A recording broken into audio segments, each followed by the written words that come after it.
Tantor Audio, a division of Recorded Books, presents Enemies of My Enemy by Ryk Brown, narrated by Jeffrey Kafer.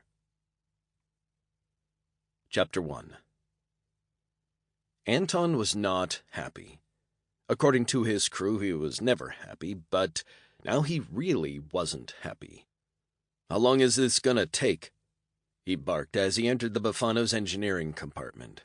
"We're working as fast as we can, Captain," the engineer defended as he and his two helpers tore apart the jump field generator.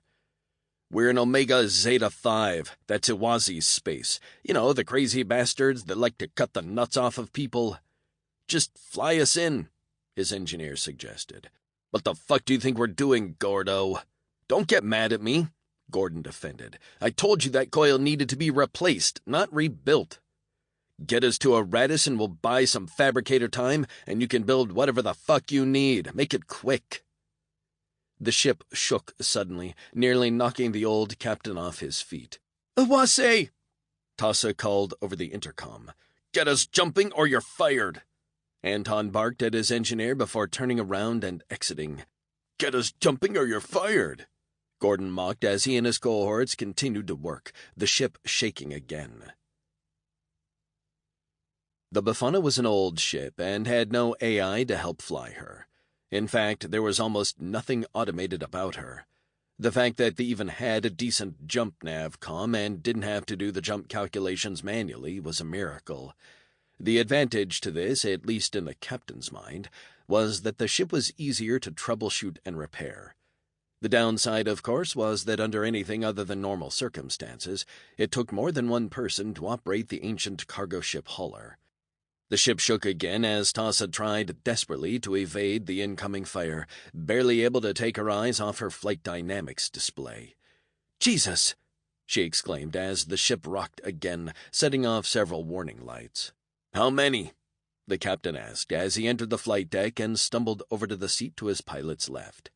4 or 5, Tassa replied as more weapons fire rocked the ship. "They're coming at us from all sides." "They must not be firing at full power or we'd already be dead," Anton said as he took his seat. "You think maybe you could shoot back?" Anton reached for the control panel for their defensive weapons, but it was filled with blinking red lights. "They already knocked them out. Hell of a time to lose our jump drive." Tassa glared at him. "Gordo told you, just figure something out." Anton told her, "I'd like to keep my nuts for a few more years." "It's only a matter of time until they take out our main drive," Tassa insisted, turning to the comm panel. "Mayday, mayday, mayday," she called over comms. "What the hell are you doing?"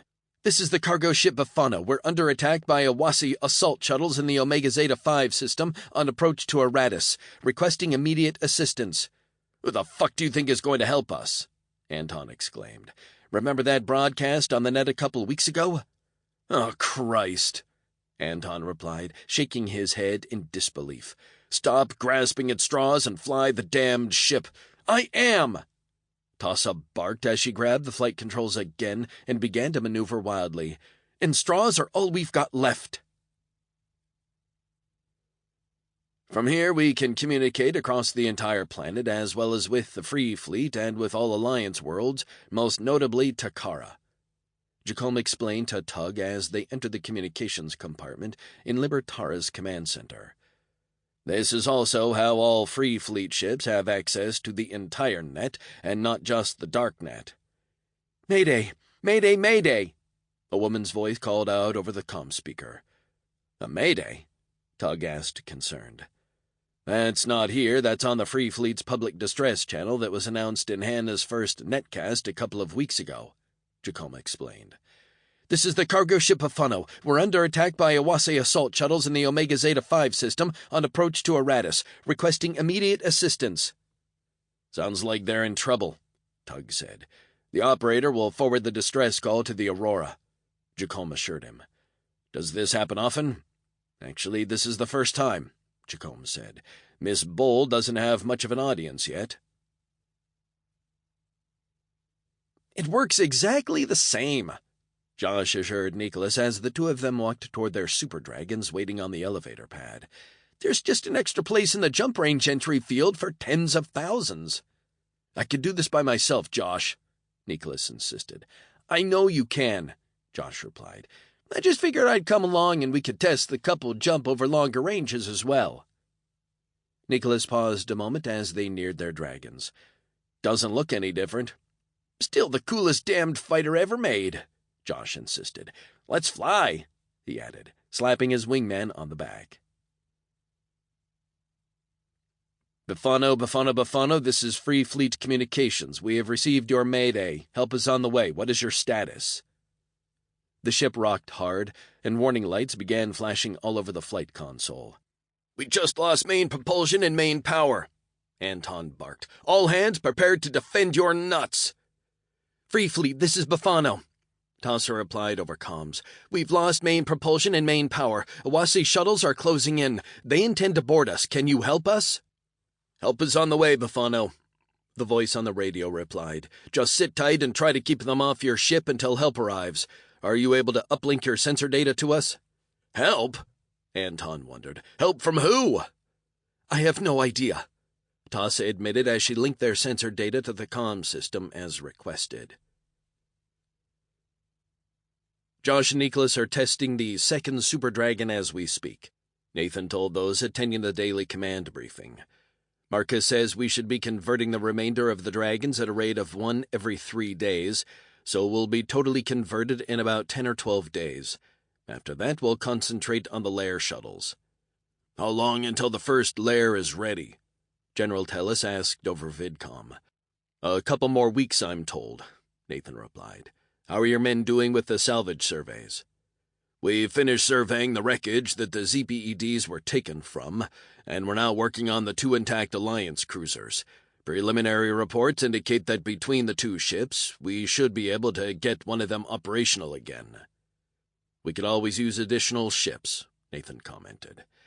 We'll have to be quite certain that their AIs won't hand control back to the Korsan, or even worse, the Alliance, Cameron said. Good point, Nathan agreed. How are things back on Libertara? A far sight more comfortable than on those platforms, Cameron stated. The food is much better as well. How's Tug doing? Nathan wondered. I haven't heard from him since he left. Not surprising, Cameron replied. He's been hanging out with Jacome the entire time. They're getting along quite well. That's good to hear, Nathan commented. Did you figure out what to do about Hannah's shuttle? I've decided to give them one of our shuttles instead, Nathan replied. Can we spare one? Cameron asked. If we're using 4 as lairs and 2 for Chica, that only leaves the Seiki and the Mirai. I'm giving them the Telia, Nathan explained, but on the condition that they have to fly missions for us in an emergency. And they agreed? They will, Nathan assured her. Besides, they'll be safer and less likely to get hijacked in one of our shuttles, especially since I plan to set the protection parameters on their AI to its highest level. What about the lairs? General Tellis asked. That will leave us with only 3. We'll just have to make do, Nathan explained. Besides, I'm not planning on deploying them anytime soon. Captain, comms, Seema called over the intercom. Flash traffic from Free Fleet comms. A cargo ship under attack in the Omega Beta 5 system approximately 67 light-years from our current position. Aurora? Nathan called. ETA to Omega Beta 5?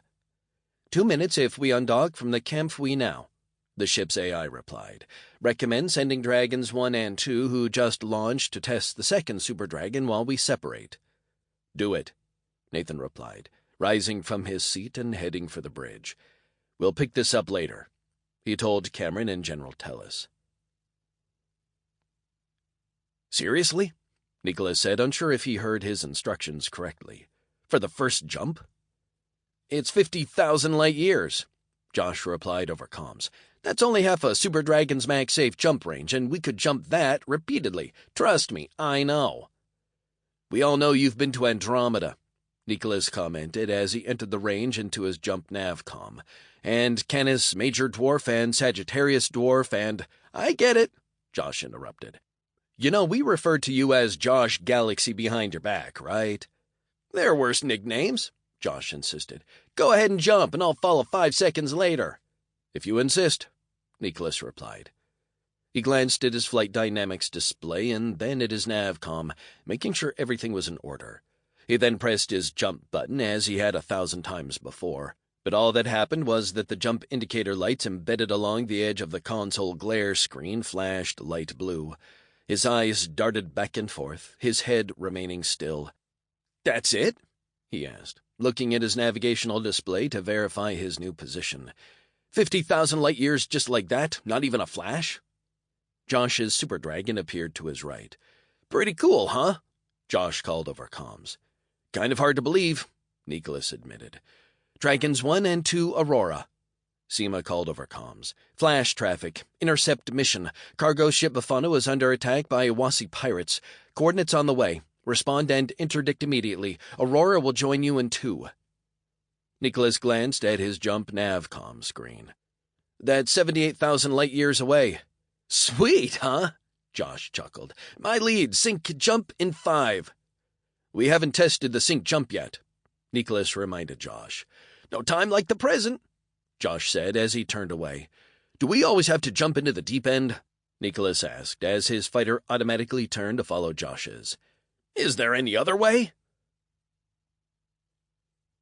"Shit, shit, shit," Taser chanted as he and Gan ran through the Bafano's main corridor. He stopped at the weapons locker just outside the main airlock door, quickly punching in the combination. 20 seconds to docking," Anton warned over the intercom. "Hurry up," Gan urged. "Are you two in position?" Taser opened the weapons locker door, quickly pulling out 2 snub-nosed stun rifles, handing one to Gan. "We're in position," he replied to his captain. "Why the fuck do we have to use stunners while they use blasters?" Gan complained as he charged his weapon. "They don't care if they blow holes in our ship," Taser exclaimed. "Be happy we're not using swords." "I'd look badass swinging a sword," Gan insisted. "You'd look like an idiot." "Any chance we can get shields back up?" Anton asked his engineer over the intercom. "Everything is dead here, boss," Gordon replied. "We're on batteries only, and they're only at 40%. Anton switched off the intercom. "Well, we're good and fucked." He turned to Tassa. "They'll be here," she insisted. "You heard them." 5 seconds, Anton said, switching on the docking camera just in time to see the Iwase assault shuttle about to dock with them. An alert beeped. "New contacts," Tassa exclaimed. "Probably more Iwase." The image of the Iwase assault shuttle, only seconds from hard docking with a Bafano, filled with flashes of red-orange light. Then the shuttle tumbled away, pieces of debris spraying out across the cargo ship's outer hull. "What the?" Taser and Gan grabbed the handholds along the airlock door to steady themselves as the Bafano shook from debris raining down onto their hull just outside. "What the fuck?" Taser exclaimed. Gan looked through the window of the inner airlock door, barely able to make out the shuttle breaking apart outside through the window on the outer door 2 meters away.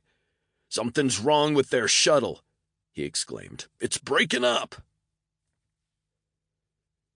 2 black and gray fighters streaked over Tassa's and Anton's heads, turning in opposite directions as they passed. "Bafano, Bafano, Bafano," Josh called over comms. "This is Dragon 1 to the Free Fleet. Hold your course and sit tight while we do a little pest control out here." Tassa turned to her captain, beaming. "I told you they'd get here."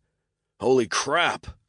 Anton exclaimed, leaning forward and peering out the left window as one of the black fighters opened fire on one of the Iwase shuttles, destroying it with ease. "What the hell is going on out there?" Taser asked over the intercom. "The Free Fleet's saving our butts," Tassa replied. "That's what's going on out there." "The who?" Nicholas rolled out of his starboard turn just in time to fire on the 3rd Iwase assault shuttle before it could jump to safety.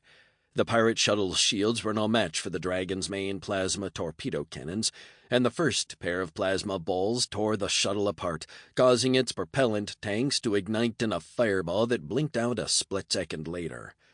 "Splash 3, he reported over comms. "Number 4 jumped away." "Pussy," Josh replied. "Keep your eyes peeled and your finger on the trigger, Remo, in case they come back. I'll take position up front. You take their 6. "Taking position on their 6. Nicholas confirmed, turning to head toward the stern of the damaged freighter. Clear of deal, turning to intercept heading. The Aurora's AI reported. Dragon 1 reports the threat has been eliminated. Seema reported from the comm station. They are taking up escort positions on the Bufano's bow and stern. Condition of the Bufano? Nathan asked from his command chair. Dragons are in the tubes and ready to launch, Jessica reported from the tactical station behind Nathan. Dragon 1 reports Bufano has lost main power and propulsion. I've been unable to raise them over AICC comms since our initial contact. Nathan pressed a button on his comm panel. Josh, are you in contact with the Bufano? Affirm, Josh replied over comms. They're dead in space at the moment and running on batteries, but their hull's intact and life support is still functioning. No ETA on when they'll get main power back. How many bandits were there? 5 total. One jumped when we jumped in and took out the one that was about to dock with the Bufano. The last one jumped as we were splashing the other 2. On intercept, ready to jump, the Aurora's AI announced. We're jumping now, Nathan told Josh.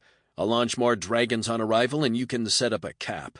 Copy that, Josh replied. Aurora, jump us to the Bufano and maneuver alongside, Nathan instructed. Jumping now, Aurora replied. The view outside the Aurora's forward windows changed, the Bufano appearing before them. Bufano, this is Aurora. We are off your starboard stern quarter and closing, Seema called. Can you report your status? Aurora, this is Bufano, Tassa replied over comms. Thank God you came. They were seconds from boarding us. Nathan pressed a button on his comm panel. Bufano, this is Nathan Scott, captain of the Aurora. What is your condition? Are you able to continue your journey, or do you require assistance? This is Anton LeMay, captain of the Bufano, Anton replied over comms. We are without main power and propulsion. Our main shields are down as well, and our batteries are low. Our engineer estimates 2 hours of life support remaining. How long to get your main power back? Nathan asked. We don't know yet. Aurora? Nathan called. Will that ship fit on our flight deck? It will be tight, but they'll fit, their AI replied. Recommend we place it at an angle with its nose forward and to one side to give our shuttles room to depart. Make it happen, Nathan instructed, pressing the button on his comm panel again. Captain LeMay, if you'd like, we can take your ship aboard and assist with repairs. I don't see how, Captain LeMay replied. Let us worry about that, Captain, Nathan replied. Does your landing gear work on battery power? We can manually crank them down, Captain LeMay replied. Excellent. Go ahead and do so, and in a few minutes we'll have an engineering team knocking at your airlock door. Very well, Captain LeMay replied. And thank you. Moving shuttles out of hangar bay and to external hard docks, Aurora announced. You're most welcome. Nathan ended the call. Launch 4 dragons to establish a bar cap, he instructed Jessica. You got it. Aurora, move under the Bufano and bring us up under her so that she's parked on our flight deck. Understood. Recommend a full sensor scan of the ship before we take her aboard, Jessica suggested. You think she's a trap? Nathan asked. No, but why take the risk? Very well. I'll send a security team in with the engineers, Jessica added. How about you and I go with them? Nathan replied, rising from his command chair. Introduce ourselves. You read my mind, Jessica said, smiling. The entire crew of the Bufano stared down at the Aurora through the cockpit's side windows as the much larger vessel rose up under them. That's an old expedition-class ship, Gordon exclaimed. I saw one on air loan when I was a kid before we moved to the Fringe. Never thought I'd see one in space. You're telling me that ship is 500 years old? Their captain said. No damned way. That thing couldn't have been in space more than a year. It hasn't, Tassa explained. The story is that the Aurora didn't perish in the Gamaz incident. They jumped through a singularity to escape and were thrown 500 years into the future. Anton stared at his pilot. And you believe that? An hour ago, no, but... Tassa pointed out the windows as a wave of pale blue light rose up along their hull and up the windows. What the hell was that? Taser wondered. We just passed through their flight deck pressure shield. They have a pressure shield over the entire flight deck? Gann asked in amazement. For exactly this type of situation, Gordon replied. How is it you know so much about that ship? Anton wondered. The guy I trained under on the Possumus was a complete fanatic about them. He said they were the most versatile ship ever designed. It doesn't look that special to me, the captain commented. It saved our butts, Tassa reminded him. So let me get this straight, Taser said. These guys just fly around responding to distress calls? Something like that, Tassa replied. How much did they charge? Gan wondered. As far as I know, nothing, Tassa answered. Bullshit, the captain insisted as the ship settled onto the Aurora's flight deck. Nothing is free. I guess we'll find out in a minute, Tassa said, pointing at the group of people walking out of the hangar bay toward them. I suppose we need to go and thank them, Gordon said, and find out what it's going to cost us, Anton added, rising from his seat. Despite the fact that their own ship had several pressure shields, it was obvious that the crew of the Befana was not accustomed to pressure domes the size of the Aurora's. Welcome, Nathan greeted as Captain LeMay and his crew came down the Befano's boarding ramp. First time inside a pressure dome? Not very common to the places we generally fly, the cargo ship's captain admitted as he stepped onto the Aurora's flight deck. Anton LeMay, owner and captain of the Befano. Nathan Scott, captain of the Free Fleet ship Aurora, Nathan replied, shaking the captain's hand. This is my chief engineer, Commander Kamenetsky, and my chief of security, Lieutenant Commander Nash.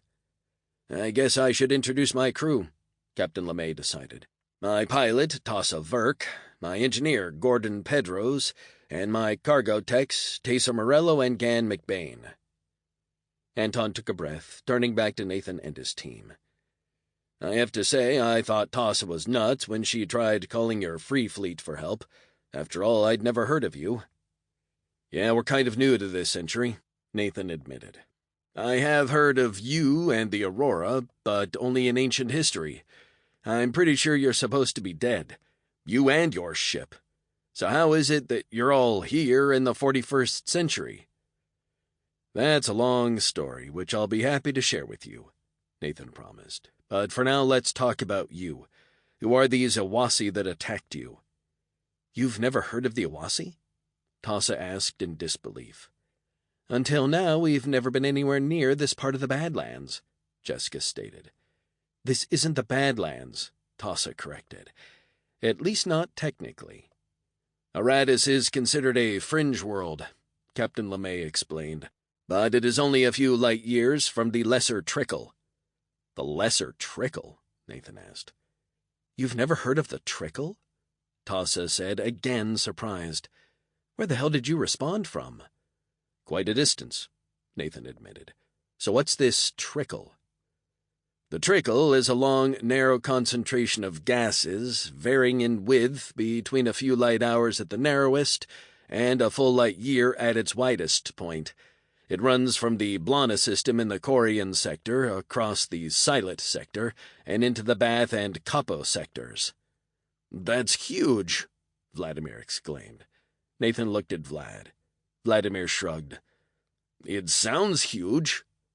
More than 1,800 light-years end-to-end, Tassa stated. It's considered the border between the Fringe and the Badlands in this part of the galaxy, Anton explained. The Lesser Trickle is one of its branches.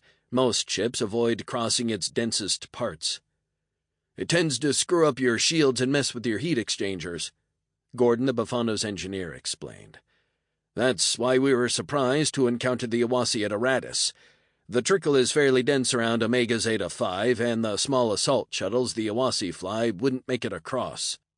They probably came across at the Laxit Bend, Tassa opined. It's wide, but the concentration of gases is pretty low even for them. Still, it's a long way to go just to get to Aratus, Anton insisted, especially when you consider that there are at least 20 worlds on their side of the Trickle that are much easier to reach.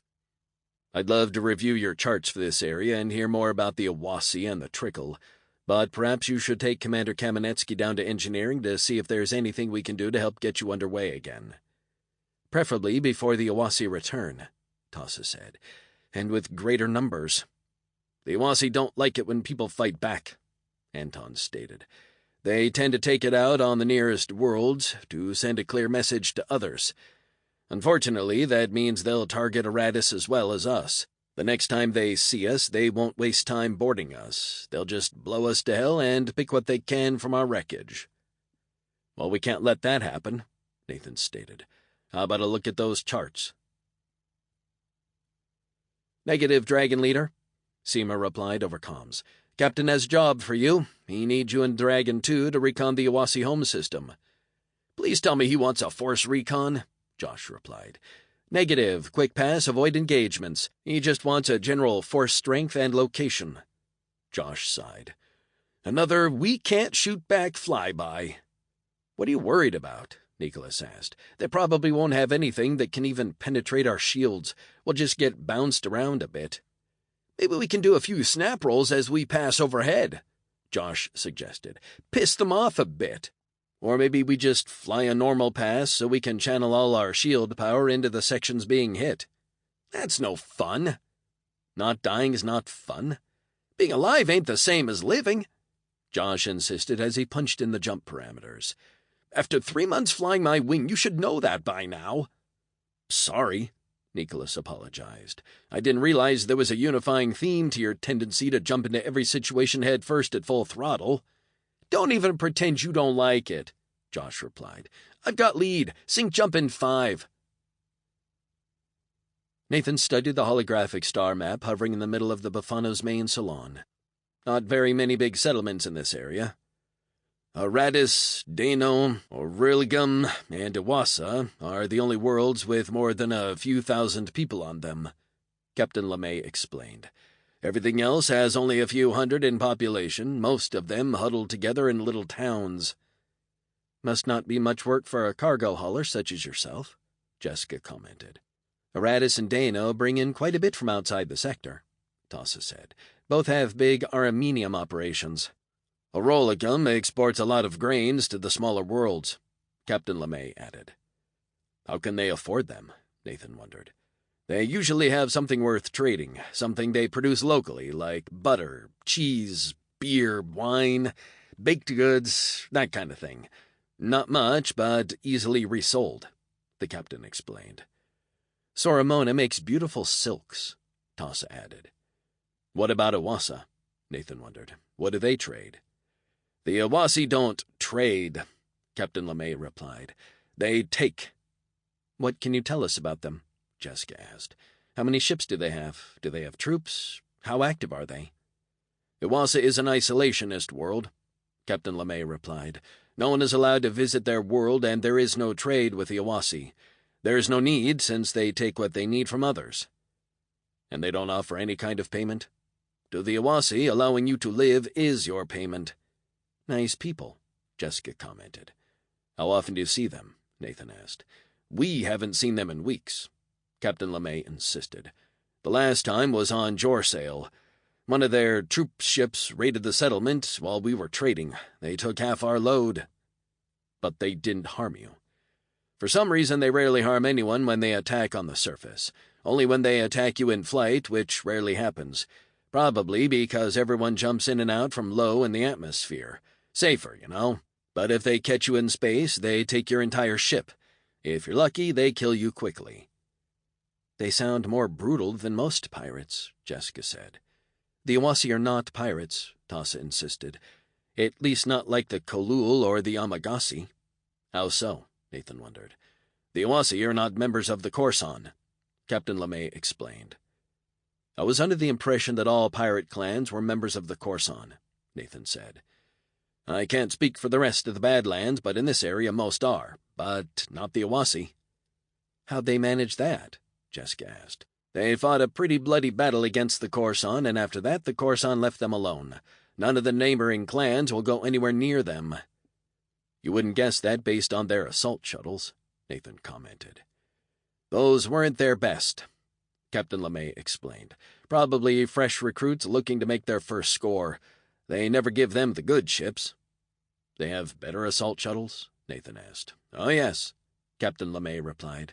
"Daggers, corvettes, and plenty of jacks." "Daggers?" "Gunships, fast and maneuverable. Their corvettes are what they use for surface assaults, big guns and lots of troops. And jacks? Jessica wondered. Jack blades, the Awasi's primary... Sample complete. Ready to continue?